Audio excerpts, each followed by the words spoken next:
I was standing in my Austin apartment kitchen chopping vegetables for dinner when my phone rang. The caller ID showed Emma, my 16-year-old daughter. Something in her voice sounded different when she said, "Hello, lighter," somehow more excited than I had heard her in months. As she started talking about her father, my ex-husband David, I felt this strange knot forming in my stomach. There was something about the way she spoke about him that made me pause, knife still in my hand, as I realized this conversation was about to change everything I thought I knew about my decision to leave. Before we dive into what happened next, I would love to know where you are watching from. Drop your city in the comments below. Hit that like button if you have ever felt conflicted about a major life decision, and subscribe, because this story takes some unexpected turns that might just change how you think about second chances. Emma's voice bubbled with enthusiasm as she launched into her news. "Mom, you will not believe what Dad just told me. He got promoted to regional manager at the insurance company. Can you believe it?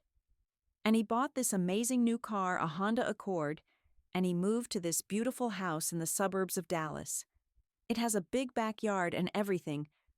I forced myself to sound pleased. "That is wonderful, sweetheart. I am so happy for your father. And Mom, he looks so different now. He has been going to the gym every day after work. He lost like 30 pounds and got these muscles. I barely recognized him when I saw him last weekend. Oh, and there is this woman he has been seeing. Her name is Sarah. She seems really nice." As Emma continued talking, I found myself gripping the counter. This was not the David I remembered. The David I had left 8 months ago was passive, unmotivated content to stay in his boring office job forever. He would come home, eat dinner in front of the television, and fall asleep on the couch. He never wanted to go anywhere or do anything. He had no ambition, no drive to better himself. I remembered our last years together so clearly. David worked as a low-level claims adjuster at the same insurance company for 7 years. Every time his supervisor hinted at opportunities for advancement, David would shrug them off. He would say he was comfortable where he was, that he did not want the stress of more responsibility. I watched him turn down training programs, refuse overtime that could have led to promotions, and decline invitations to company events where he could have networked. His appearance had also been a constant source of frustration. David had gained weight over the years, stopped caring about how he dressed, and seemed completely indifferent to physical fitness.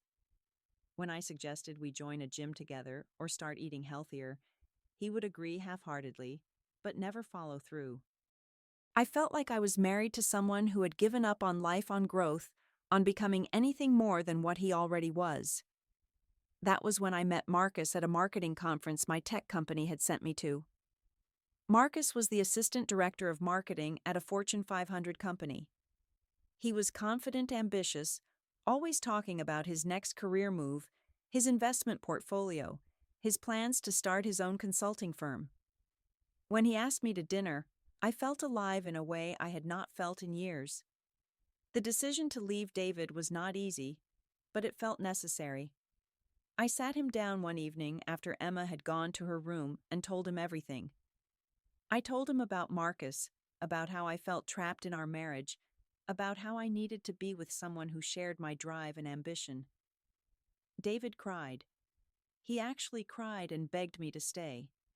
He promised he would change, that he would try harder, but I had heard those promises before. The divorce was finalized 6 months ago, and I moved in with Marcus shortly after. Life with Marcus was everything I thought I wanted. We went to expensive restaurants, took weekend trips to wine country, attended gallery openings and networking events. Marcus appreciated my career success and encouraged me to aim even higher. He seemed proud to have me on his arm. But living with Marcus had also brought unexpected challenges. He had very strong opinions about everything from how I should dress to how I should spend my money. He monitored our household expenses closely and often questioned my purchases. Sometimes I felt like I was walking on eggshells trying to meet his standards and expectations. Emma only stayed with us every other weekend, and I could sense some tension there too. She was polite to Marcus, but never seemed completely comfortable. She would ask when she could go back to her father's house, and I could tell she missed the easy, relaxed atmosphere she had with David. Now, listening to Emma describe this new version of her father, I felt confused and slightly unsettled. This successful, confident, fitness-focused man she was describing sounded like a stranger. Had David really changed so dramatically in just 8 months? Or had I somehow failed to see potential in him that was always there? The next weekend when Emma came to stay, her attitude seemed different. She carried herself with more confidence, spoke with more certainty about things. As we sat in the living room of Marcus's upscale apartment, she continued telling me about her father's transformation. "Dad signed up for an MBA program online," she said, curled up on the leather couch. "He studies every night after work. And Mom, he joined this support group for divorced people. He says it has really helped him figure out what he wants to do with his life." I tried to process this information. David in graduate school. The same David who used to say college was a waste of time for anyone over 25. He also started tutoring kids in math on weekends, Emma continued. He makes extra money doing it, and he says he really loves teaching. The kids all think he is amazing. Mrs. Rodriguez, who runs the community center, told Dad he should think about becoming a teacher full-time. Emma paused and looked at me with an expression I could not quite read. "Dad said something interesting last week. He said he feels free now, like he can finally be himself." Those words hit me like a physical blow. Free David felt free without me. After Emma went to bed that night, I found myself doing something I had not done in months. I logged into Facebook and searched for David's profile. What I saw there made me catch my breath. The profile picture showed a man I barely recognized. David was lean and muscular, wearing a fitted t-shirt and jeans, smiling broadly at the camera. His face looked younger, more vibrant than I remembered. I scrolled through his recent posts and photos, each one more shocking than the last. There were pictures of David hiking with a pretty brunette woman who must have been Sarah. She looked to be in her late 20s with kind eyes and a genuine smile. They were both wearing athletic gear and looked genuinely happy together. The photos were taken at various scenic locations around Texas, suggesting they were actively exploring and adventuring together. I found posts about his fitness journey, complete with before and after photos. The transformation was remarkable. David had not only lost weight, but had built visible muscle definition. He looked strong and healthy in a way he never had during our marriage. But what surprised me most was discovering that David had started a blog called Life After Everything. The description read, "One man's journey of self-discovery after divorce." I clicked through to the blog and was amazed to see he had hundreds of followers and dozens of comments on each post. The writing was thoughtful, honest, and surprisingly eloquent. This was definitely not the David I remembered who claimed he hated writing and had no interest in sharing personal thoughts with anyone. A few days later, I ran into Jenny, an old mutual friend from college, at a coffee shop downtown. Jenny had always been closer to David than to me, but we had maintained a friendly relationship over the years. "Angela," she said, approaching my table with a warm smile. "How are you doing? I have been thinking about you since I heard about the divorce." We chatted for a few minutes about surface-level topics before Jenny's expression grew more serious. "I hope you do not mind me saying this, but I had coffee with David a few weeks ago. He looks amazing, Angela. Just completely transformed. But more than that, he seems genuinely happy. He told me some things about your marriage that I never knew." My stomach tightened. "What kind of things?"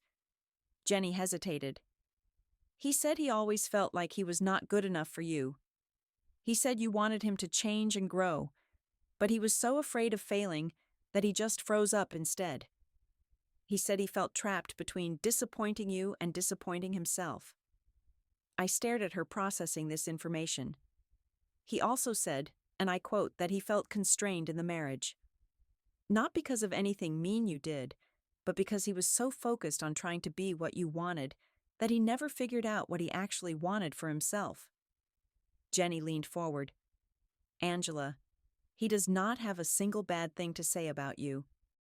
He told me you gave him the greatest gift possible by setting him free to discover who he really is. He said he hopes you are finding the same kind of happiness with Marcus.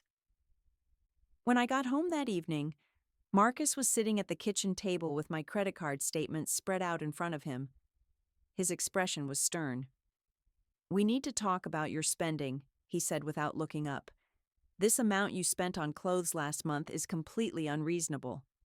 You bought things without even consulting me." I felt a familiar knot of anxiety in my stomach. "Marcus, those were work clothes. I needed them for the client presentations." "That is not the point, Angela. The point is that you make these decisions unilaterally. Successful couples discuss major purchases.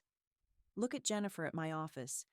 She and her husband coordinate every expense over $50.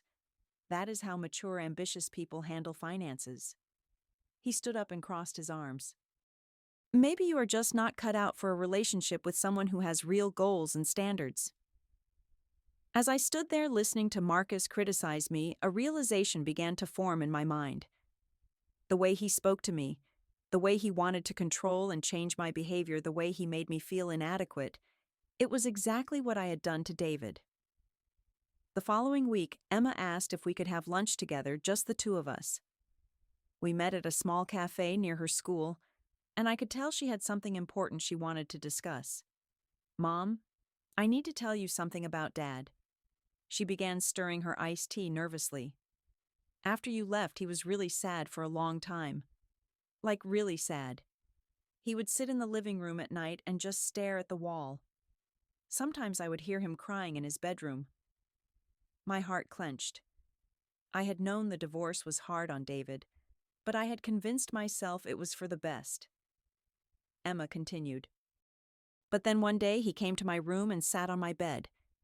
He said, 'Emma, your mom needs to find her own happiness, and Dad needs to find his too. We both deserve to be with people who love us exactly as we are.' He said he was not angry with you, Mom. He said he understood why you left." She paused and looked directly at me. "Dad started going to therapy, and he joined that support group I mentioned.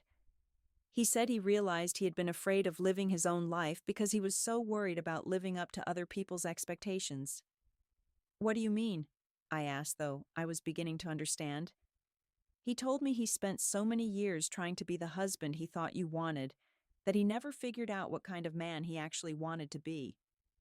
He said the divorce forced him to finally answer that question." Emma pulled out her phone and showed me something. He has been writing this blog about his experience.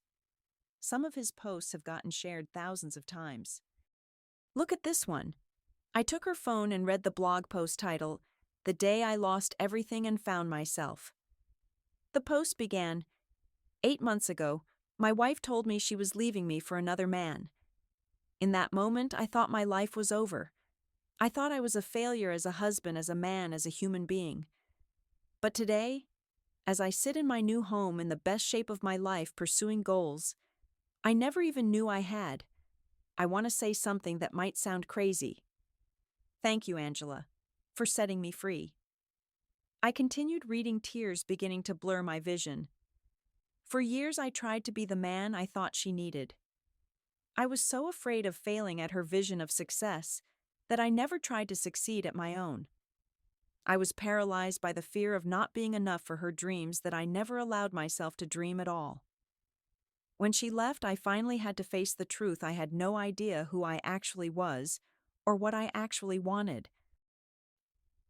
The post went on to describe his journey of self-discovery, his return to fitness, his decision to pursue education and new career paths, his involvement in community tutoring, and his growing confidence in social situations. It ended with, "She needed someone who matched her ambition from day one. I needed someone who could love me while I figured out who I was meant to be. Neither of us was wrong. We just were not right for each other at that time in our lives." Emma was watching my face carefully. "Mom, his most recent post is called 'Gratitude for the End.' He writes about being grateful that you had the courage to leave because it forced him to start living. I handed the phone back to her, my hands shaking slightly. That afternoon, I made a decision that surprised even me. Emma had mentioned a parent-teacher conference at her school the following week, and I knew David would be there. I decided to attend as well. When I walked into the school library where the conferences were being held, I spotted David immediately. But I honestly had to do a double take. This was not just about weight loss or better clothes. There was something different about the way he carried himself, the way he spoke to the teachers, the way he commanded attention in conversations. David was talking to Emma's math teacher about acceleration programs and college preparation. He was asking informed questions, taking notes, and offering thoughtful insights about Emma's academic future. The teacher was clearly impressed and engaged. Sarah was standing beside him, and I could see why Emma liked her. She was natural and warm, laughing at something the teacher said, offering her own perspectives as an elementary school educator. She seemed completely comfortable with David, and he seemed genuinely at ease with her. When David saw me approaching, his face lit up with a genuine smile. There was no awkwardness, no residual anger or resentment. "Angela, I am so glad you came. Mr. Peterson was just telling us about Emma's exceptional performance in advanced algebra. We should coordinate to make sure she is challenged appropriately next year." For the next 20 minutes, David led our conversation with the teacher with confidence and insight. He had clearly been researching educational options and had thoughtful questions about Emma's future academic path. This was not the passive, disengaged man I remembered. As we walked out of the school together, David turned to me with that same warm smile. "Angela, I want you to know something. Thank you for giving me the push I needed to become who I was meant to be. I know that sounds strange, but it is true. I am happier now than I have ever been in my entire life." I drove home in a complete daze, barely able to focus on the road. When I arrived at Marcus's apartment, I sat in the parking garage for almost an hour trying to process what I had witnessed. The man I had divorced because he lacked ambition was now pursuing an MBA while working full-time. The man I had left because he was physically out of shape had transformed his entire body and lifestyle. The man I had abandoned because he seemed to have no social confidence was now writing a popular blog and leading parent-teacher conferences with ease. But more than that, I was forced to confront an uncomfortable truth about myself. I had not left David because I loved Marcus. I had left David because I was insecure about my own choices and needed to be with someone who made me feel successful by association. And now I was living with a man who treated me exactly the way I had treated David, with constant criticism, attempts at control, and an underlying message that I was not quite good enough as I was. Marcus was doing to me what I had done to David. And David had responded by becoming the best version of himself after I left. What did that say about our marriage? What did that say about me? That night I made the most difficult and liberating decision of my adult life. While Marcus was at his weekly networking dinner, I packed my belongings and moved them to a storage unit. I left a letter on the kitchen counter explaining that I needed space to figure out who I was without someone else's expectations defining me. The letter read in part, "Marcus, you deserve to be with someone who meets your standards from the beginning, and I deserve to discover what my own standards actually are. We both need to stop trying to change each other and start changing ourselves." I moved into a modest one-bedroom apartment just 15 minutes from Emma's school. For the first time in years, I was living alone, making my own decisions and facing my own thoughts without anyone else's voice drowning them out. The first few weeks were harder than I had anticipated. I had grown so accustomed to defining myself in relation to other people that I hardly knew what I liked or wanted when left to my own devices. But gradually, I began to rediscover parts of myself that I had lost somewhere along the way. I started therapy with a counselor who specialized in helping people understand their patterns in relationships. Through our sessions, I began to see how I had tried to control David because I was insecure about my own choices and needed external validation that I was making the right decisions. I also began to understand that my attraction to Marcus was not really about love or compatibility. It was about status, and the way being with a successful man made me feel about myself. 6 months after leaving Marcus, my relationship with Emma had improved dramatically.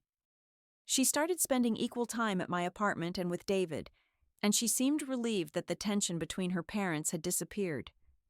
David and I began communicating regularly about Emma's needs and activities, and our conversations were easier and more productive than they had been in years. I even started following David's blog, though I never commented or revealed that I was reading it. His writing continued to be thoughtful and inspiring, and I found myself genuinely proud of the man he had become. One evening, Emma and I were cooking dinner together in my small kitchen when she said something that stopped me in my tracks. "Mom, I am really proud of how you and Dad are handling everything now. You both seem like yourselves again." "What do you mean?" I asked. "Well, when you were married, you were always trying to make Dad be different, and he was always trying to make you happy by being something he was not. Now you are both just being who you actually are, and it is so much better." Out of the mouths of babes. I realized that Emma was right. In trying to change David, I had also changed myself into someone I did not particularly like, critical, controlling, never satisfied with what was actually in front of me. Now living alone and focusing on my own growth, I was rediscovering the person I had been, before I became so focused on managing someone else's life. I was more creative, more spontaneous, more generous with my friends and family. I began to understand that David and I had both needed to end our marriage to become the people we were capable of being. Sometimes love means holding on, and sometimes love means letting go. In our case, letting go had allowed both of us to grow in ways that would never have been possible if we had stayed together. The most important lesson I learned was about the difference between leaving someone for your own happiness and leaving someone for both of your happiness. When I left David for Marcus, I was only thinking about what I wanted. When I finally left Marcus, I was thinking about what both Marcus and I deserved the chance to be loved for who we actually are, not who someone else thinks we should become. David had found that with Sarah, and I was learning to find it with myself. Emma had two parents who were finally comfortable in their own skins, and that was the greatest gift we could have given her. Sometimes the most loving thing you can do is let someone go so they can become who they are meant to be. And sometimes you need to let yourself go too. The real question is not whether we made the right choice back then, but whether we have the courage to make the right choice now. I want to hear from all of you watching this. Have you ever realized that you were trying to change someone instead of loving them as they are? Or have you been in a relationship where someone was trying to change you? Share your thoughts in the comments below, because your story might help someone else who is struggling with similar questions. If this story resonated with you, please give it a like to help others find it. Subscribe to the channel for more real-life stories about love loss and second chances. And share this video with anyone who might need to hear that sometimes the most loving thing we can do is set each other free. Thank you for listening to my story, and I hope it helps you find the courage to write your own ending. Remember, it is never too late to become who you were meant to be.